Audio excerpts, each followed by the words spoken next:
आज भाई बहुत दिन पर आम गाँव को भाई दीपिका चाट आई भाई ए सप्ताह को आम गाँव को 3 थर आसती कि मसे है मोटे आसुना भाई की पचारि भाई कौन पर आसुन भाई कहले विश्वकर्मा पूजा जो चलुची से आसुन भाई कर जहाँ खाइब भाई 20 टଙ୍କା चाट खाइब 20 टଙ୍କା गुपचुप चाट खाइब 20 टଙ୍କା मुढ़ी गोटे नुआ स्टाइल करूँ 20 टଙ୍କା भाई XYZ जहाँ खाइब 20 टଙ୍କା 4-5टा भेराइटी कर सान भाई जन गुपचुप चाट मागला सेव फू पकईना स्टाइल मारना धरेदे फाइनाल भाई आम चाट बनैले भाई मुझे आईनी मो पछपड़ आई चला चाउंडा ये दी जन ताको भी बनैले बन सारापर सर्वप्रथम पकईदे टमाटो चटणी पकई सारापर लुण पकईदे लुण पकई सारापर पकईदे जीरा गुंड टी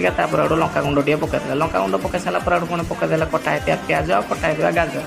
एकाड़ा भाई स्टाइल माना पकईदे पकई सारापर फाइनाल पकईदे सेव भाई सेव कौन कम पकाउती कि चौपती भाई पूरा फुल फुल करना पकाउती भाई एत पकाउती पेट फुल हो पकईदे लेंबू टे चिपड़ी लेंबू चिपड़ी चामच ना मत फेरिना धरेदे भाई मुझे खाइली बहुत टेस्ट था भाई जल्दी जल्दी तुम सब्सक्राइब कर दियो।